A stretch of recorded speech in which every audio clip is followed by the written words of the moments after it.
बहुत प्यारी और सरसब्ज जमीन पर एक खूबसूरत सा किंगडम था और इस ब्यूटीफुल किंगडम में एक बहुत ही खूबसूरत और मैग्निफिसेंट पैलेस था। ये खूबसूरत दिखने वाला पैलेस कोई आम पैलेस नहीं था। ये मैग्निफिसेंट पैलेस बहुत ज्यादा मैजिकल और बहुत डिफरेंट भी था, क्योंकि ये मैजिकल पैलेस 100 ईयर्स से सोया हुआ था और इसीलिए उस किंगडम के तमाम लोग इस मैजिकल पैलेस को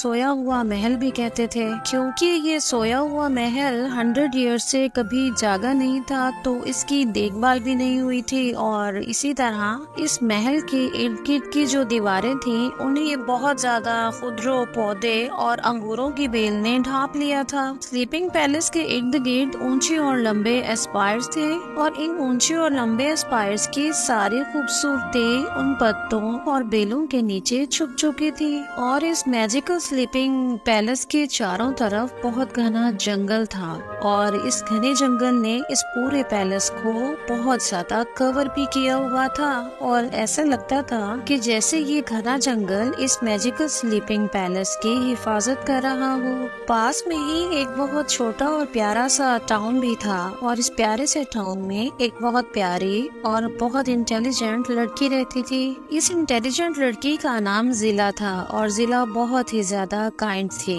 और जिला पहले से ही इस मैजिकल स्लीपिंग पैलेस के बारे में अपने टाउन के लोगों से बहुत सारी स्टोरीज सुन चुकी थी और इस टाउन में पुराने वक्तों से जो लोग रहते आ रहे थे उन्होंने जिला को ये भी बताया था कि इस मैजिकल पैलेस की वॉल के अंदर बहुत सारे खजाने छुपे हुए हैं और इस मैजिकल पैलेस की वॉल के अंदर बहुत मिस्टीरियस क्रिएचर भी रहती है। और यही सब स्टोरीज को माइंड में रख कर जिला ने प्लानिंग करना शुरू की कि क्यों ना वो इस मैजिकल स्लीपिंग पैलेस के अंदर जाए और वहां जाकर इस मैजिकल स्लीपिंग पैलेस के तमाम मैजिक को वापस से जगाए। और साथ ही जिला ने सोचा कि क्यों ना अपनी इस जर्नी में वो अपने टाइनी ग्नोम फ्रेंड को साथ लेकर जाए। जिला के इस टाइनी और ब्यूटीफुल से ग्नोम फ्रेंड का नाम मारा था और मारा के पास एक बहुत यूनिक स्किल थी और वो स्किल ये थी कि मारा किसी भी किस्म की डिफरेंट और डिफिकल्ट रिडल को मिनटों में सॉल्व कर लेता था। और फिर लिली और मारा ने अपनी स्ट्रेट जर्नी को स्टार्ट किया। ये नॉर्मल सी दिखने वाली जर्नी इतनी नॉर्मल नहीं थी, क्योंकि इस जर्नी में दोनों को बहुत अजीब और डिफिकल्ट चीजों का सामना था। जैसे कि सबसे पहले लिली की मुलाकात इस फॉरेस्ट में बोलने वाले स्पाइडर से हुई। इसके बाद लिली को मैजिकल ट्रीज मिले और ये मैजिकल ट्रीज बहुत ज्यादा डिफरेंट और बहुत यूनिक किस्म के फ्रूट से भरे हुए थे। थोड़ी ही दूर लिली को एक बहुत डिफिकल्ट और डिफरेंट किस्म का पजल भी मिला और ये पजल बहुत अजीब था, जिसको सॉल्व करना थोड़ा मुश्किल लग रहा था। लेकिन इस पजल को लिली के फ्रेंड मारा ने बहुत जल्दी और बहुत आसानी से सॉल्व ही कर दिया था। और फिर लिली को एक बहुत काइंड और फ्रेंडली ड्रैगन मिला और उस ड्रैगन ने लिली की उस स्लीपिंग मैजिकल पैलेस तक पहुंचने में हेल्प भी की थी। और जैसे ही लिली उस स्लीपिंग मैजिकल पैलेस के सामने पहुंची तो वहां लिली ने देखा कि इस स्लीपिंग मैजिकल पैलेस के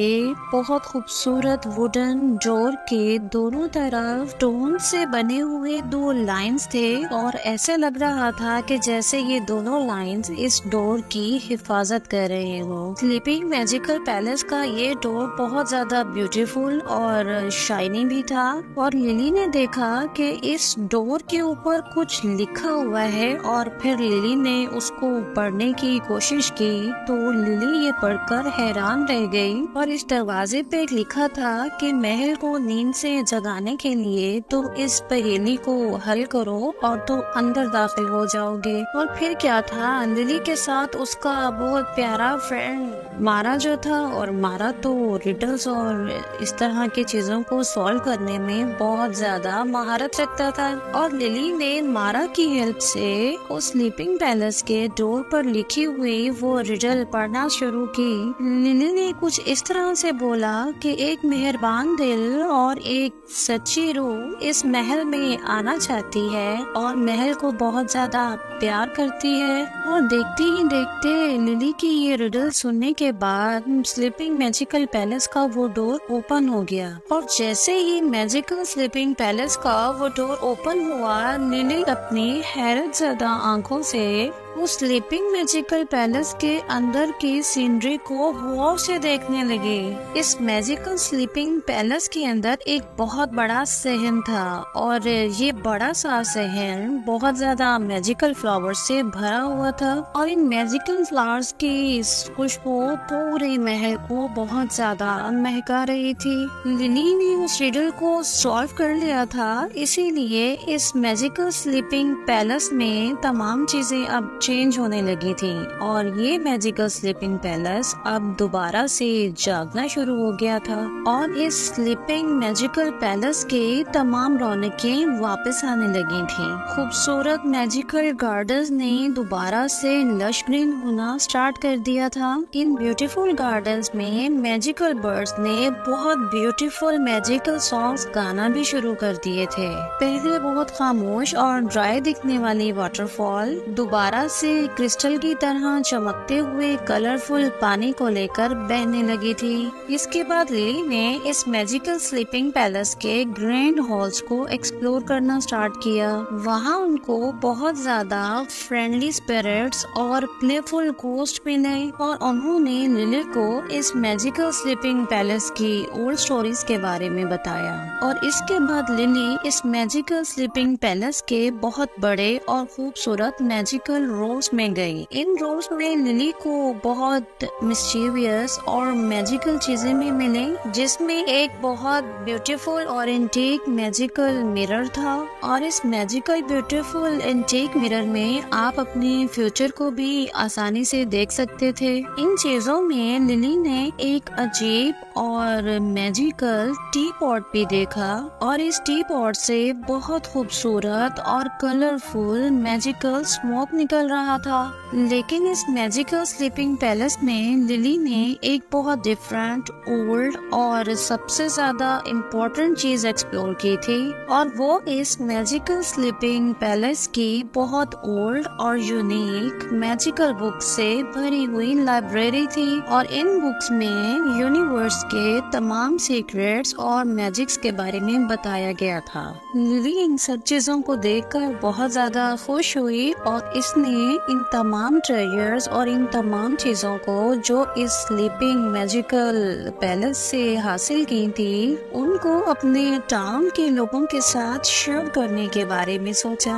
लिली ने सोचा कि ये वो तमाम चीजें हैं जो बहुत ज्यादा यूनिक हैं और इन तमाम चीजों को अपने टाउन के लोगों के साथ शेयर करने से टाउन के लोग बहुत ज्यादा हैप्पी होंगे और उनमें इस मैजिकल स्लीपिंग पैलेस के बारे में फैली हुई तमाम अफवाहें भी दम तोड़ देंगी और इस तरह इस मैजिकल पैलेस के दोबारा से जागने पर इस पैलेस के इर्द गिर्द जितने भी छोटे बड़े टाउन्स थे वो फिर से खुशहाल हो गए। इस मैजिकल पैलेस की खूबसूरती और मैजिक को देखने के लिए दूर दराज के इलाकों से यहाँ पर लोगों ने आना शुरू कर दिया था और इस तरह लिली और उसके फ्रेंड ने न सिर्फ अपने इर्द गिर्द के लोगों को बहुत ज्यादा हैप्पी कर दिया था, बल्कि उन्होंने इन लोगों के दिलों में काइंडनेस और मोहब्बत के फीलिंग्स को भी जगा दिया था और अब ये मैजिकल स्लीपिंग पैलेस नए आने वाले लोगों के लिए मैजिकल वंडर्स पैलेस बन गया था